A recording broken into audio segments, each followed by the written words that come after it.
নমস্কাৰ বন্ধু বান্ধৱীসকল আমাৰ ৰাখিবল চেনেলটোলৈ আপোনালোকক স্বাগতম জনাইছোঁ। আজি মই আপোনালোকক জনাম যে যি মহিলা বা ছোৱালীসকলৰ ওঠৰ ওপৰত নোম থাকে তেওঁলোক কেনেকুৱা হয়, তেওঁলোকৰ স্বভাৱ চৰিত্ৰ আৰু ভৱিষ্যত কেনেকুৱা হয়, তেওঁলোকে কি সুযোগ সুবিধা লাভ কৰিব পাৰে জীৱনত আৰু কি সমস্যাৰ মাজত তেওঁলোক সোমাই পৰে। নাৰী বা পুৰুষৰ শৰীৰত কম বেছি পৰিমাণে নোম থাকে, কিন্তু নাৰী আৰু পুৰুষৰ নোমৰ প্ৰকাৰ বেলেগ বেলেগ হয়। নাৰীসকলৰ নোম অলপ পাতল দেখিবলৈ পোৱা যায় আৰু পুৰুষসকলৰ ঘন ডাঠ নোমেৰে আৱৰি থকা দেখিবলৈ পোৱা যায়। এই কথাটো যদি বেলেগ ধৰণে কোৱা হয় তেনেহ'লে ই এক চিন্তাৰ কাৰণো হৈ পৰিব পাৰে। যদি মহিলাসকলৰ মুখৰ ওপৰত নোম থাকে পাতল পাতল, তেনেহ'লে ইয়াৰ পৰা আপোনালোকে কি বুজিব? যদি মহিলাৰ মুখত পুৰুষৰ দৰে নোম গজাৰ আৰম্ভ কৰে তেনেহ'লে বা মুখত যদি অবান্তিক নোম গজে তেনেহ'লে ইয়াৰ পৰা কিছুমান মহিলাই অশান্তি যেন অনুভৱ কৰে। সমুদ্ৰশাস্ত্ৰৰ মতে যি মহিলাৰ ওঠৰ ওপৰত নোম গজে সেই মহিলাৰ মাজত কিছুমান বিশেষ গুণ দেখিবলৈ পোৱা যায় আৰু তেওঁলোকৰ স্বভাৱ চৰিত্ৰও আনতকৈ অলপ বিশেষ বেলেগ দেখিবলৈ পোৱা যায়। আহক তেনেহ'লে জানি লওঁ কি গুণ আছে আৰু কি বৈশিষ্ট্য আছে তেওঁলোকৰ ওপৰত। ভিডিঅ'টো মনোযোগ সহকাৰে শেষলৈকে চাব, তেতিয়াহে আপোনালোকে সুন্দৰভাৱে বুজি পাব। আৰু যদি ভিডিঅ'টো ভাল লাগে লাইক এটা কৰি আমাৰ মনোবল বঢ়াব আৰু আপোনালোকৰ বন্ধুবৰ্গৰ লগত শ্বেয়াৰ কৰি তেওঁলোককো উপকৃত কৰিব। যি মানুহৰ জন্মৰ পৰাই অধিক নোম থাকে তেনে মানুহে কাম বাসনা আৰু ভোগ বিলাসতাৰ মাজত বেছি দিন অতিবাহিত কৰিব পাৰে। তেওঁলোকৰ এটা ভাল গুণ হ'ল কি এওঁলোকৰ ধৈৰ্য গুণটো সৰ্বাধিক দেখিবলৈ পোৱা যায়। কাক কেনেকৈ কথা ক'ব লাগে এওঁলোকে সুন্দৰভাৱে জানে। এওঁলোকে খাবলৈ যিমান ভাল পায় তেনেকৈ আনকো খুৱাই বেছি ভাল পোৱা দেখিবলৈ পোৱা যায়। সদায় মানুহক কাম কৰি এওঁলোকে ভাল পায় বা মানুহৰ লগত থাকি এওঁলোকে ভাল পায়। অকলে থাকি এওঁলোকে বিশেষ ভাল নাপায়। সমাজৰ মাজত কেনেকৈ মিলি চলিব লাগে এই কথাটো এওঁলোকে খুব সুন্দৰকৈ জানে। এওঁলোকৰ এটা ভাল গুণ হ'ল কি এওঁলোকে অতি সহজতে কাকো কেতিয়াও বেয়াকৈ নকয় বা টান কথাই কেতিয়াও নকয় আৰু পৰাপক্ষত এওঁলোকে কাকো নঠগে। সামাজিক ক্ষেত্ৰত এওঁলোকে খ্যাতি লাভ কৰিবলৈ সক্ষম হয় আৰু ৰাজহুৱা কামৰ বাবেও এওঁলোকে সুসন্মান অৰ্জন কৰিবলৈ সক্ষম হয়। তেওঁলোকে অতি কম বয়সতেই অধিক অৰ্থ উপাৰ্জন কৰিব পাৰে আৰু সমাজত এটা নতুন সুকীয়া স্থান অৰ্জন কৰিবলৈও সক্ষম হয়। যি কৰ্মত এওঁলোকে হাত দিয়ে সেই কৰ্মত সফলতা অৰ্জন কৰিব পাৰে আৰু লগতে যি ক্ষেত্ৰত তেওঁলোকে ওলাই যায় সেই কাম সম্পূৰ্ণ কৰিব পাৰে তেওঁলোকে। লগতে ক'ব লাগিব যে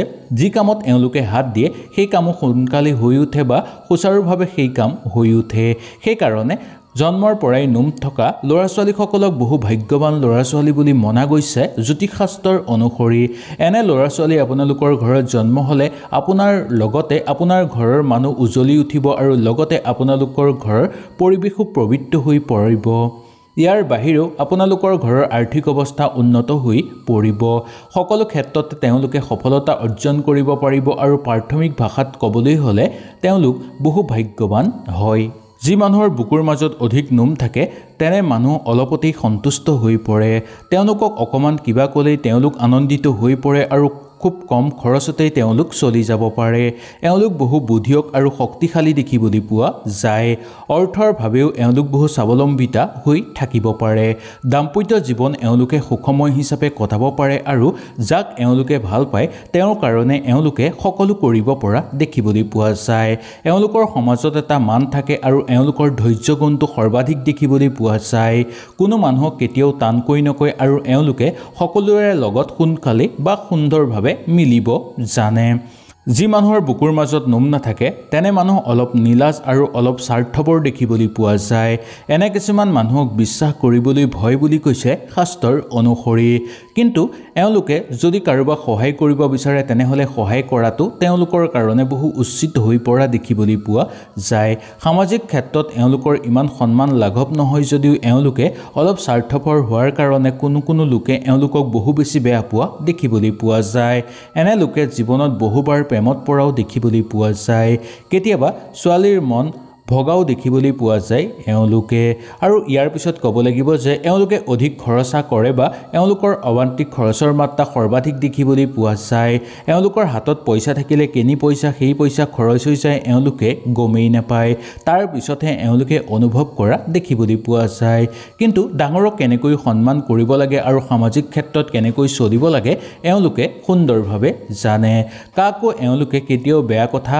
নকয় তথাপিও এওঁলোকৰ মনটো অলপ চঞ্চল দেখিবলৈ পোৱা যায় চঞ্চল হোৱাৰ কাৰণে কেতিয়াবা হাতৰ পৰা বহু বেছি ভাল সুযোগ এওঁলোকৰ হেৰাই যায় আৰু কাৰোবাক মনৰ কথা খুলি ক'ব নোৱাৰাৰ কাৰণেও বহু বেছি এওঁলোক সমস্যাৰ মাজত সোমাই পৰে লগতে বহু বেছি ক্ষতি কৰি লয় নিজৰেই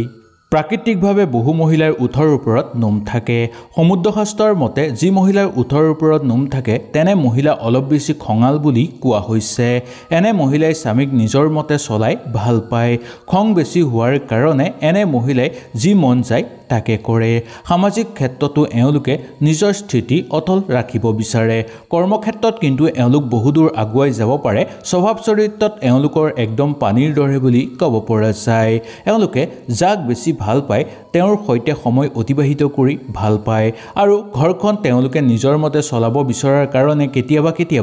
কাৰণ আনৰ পৰা বা ঘৰৰ মানুহৰ পৰাই কথা শুনিবলগীয়া হয় সামাজিক ক্ষেত্ৰত এওঁলোকৰ স্থিতি খুব সুন্দৰ দেখিবলৈ পোৱা যায় আৰু ৰাজনৈতিক ক্ষেত্ৰত এওঁলোকে বহুদূৰ আগুৱাই যাব পাৰে ব্যৱসায়িক বাণিজ্যৰ ক্ষেত্ৰতো এওঁলোকে যাব বিচাৰিলে সুন্দৰভাৱে যাব পাৰে বা এওঁলোকে ব্যৱসায়িক বাণিজ্যত গ'লেও এওঁলোকে অতি সোনকালে সফলতা অৰ্জন কৰিব পৰাও দেখিবলৈ আপোনালোকে পাব ওঠৰ ওপৰত নোম থকা মহিলাসকল পঢ়া শুনাৰ ক্ষেত্ৰত খুব আগ্ৰহী বা অগ্ৰগতি দেখিবলৈ পোৱা যায় খেলা ধূলাৰ ক্ষেত্ৰতো এওঁলোক বহুদূৰ আগুৱাই যাব পাৰে মানুহৰ লগত কেনেকৈ কথা পাতিব লাগে সেই কথাটো জানে কিন্তু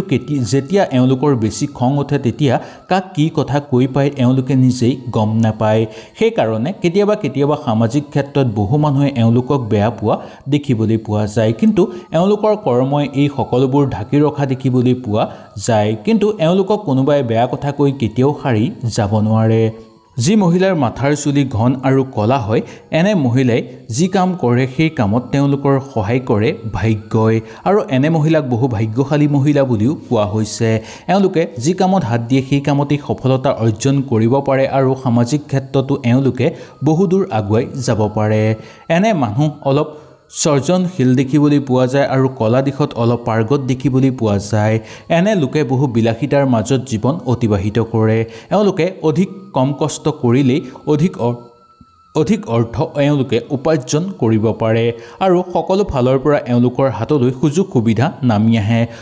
কম কষ্ট কৰাৰ ফলতেই এওঁলোকে বহু ভাল সুযোগ লাভ কৰাও দেখিবলৈ পোৱা যায় সকলো ফালৰ পৰা এওঁলোকৰ মংগল হৈ পৰে আৰু ঘৰৰ মানুহ এওঁলোকৰ কৰ্মত সহায় সহযোগিতা কৰা দেখিবলৈ পোৱা যায় এওঁলোকে শিল্পী সাংস্কৃতিক জগতৰ লগত জড়িত হৈ থাকি বেছি ভাল পোৱা দেখিবলৈ পোৱা যায় যি কামত এওঁলোকে লাগি থাকে সেই কাম সম্পূৰ্ণ নোহোৱালৈকে সেই কামৰ পৰা আঁতৰি নাহে আৰু সকলোকে এওঁলোকে সহায় কৰিব পাৰে এওঁলোকৰ ধৈৰ্য গুণটো বেছি আৰু লগতে এওঁলোক সহনশীলতা দেখিবলৈ পোৱা যায় সেইকাৰণে কেতিয়াবা কোনো লোকে এওঁলোকক বহু বেছি কথা শুনোৱাও দেখিবলৈ পোৱা যায় যি মানুহৰ মাথাৰ চুলি কম বা একেবাৰে নাই এনে মানুহ বেলেগৰ তুলনাত অলপ বেলেগ দেখিবলৈ পোৱা যায় এনে মানুহ বহু বুদ্ধিমান দেখিবলৈ পোৱা যায় এনে মানুহৰ অৰ্থৰ ভাগ্য বহু বেছি প্ৰকাশিত হৈ থকা দেখিবলৈ পোৱা যায় এওঁলোক বহু বেছি ধনী দেখিবলৈ পোৱা যায় বা এওঁলোকে কম কষ্ট কৰিয়ে বহু বেছি অৰ্থ উপাৰ্জন কৰিব পাৰে এনে মানুহে জীৱনত কেতিয়াও পইচাৰ কাৰণে কষ্ট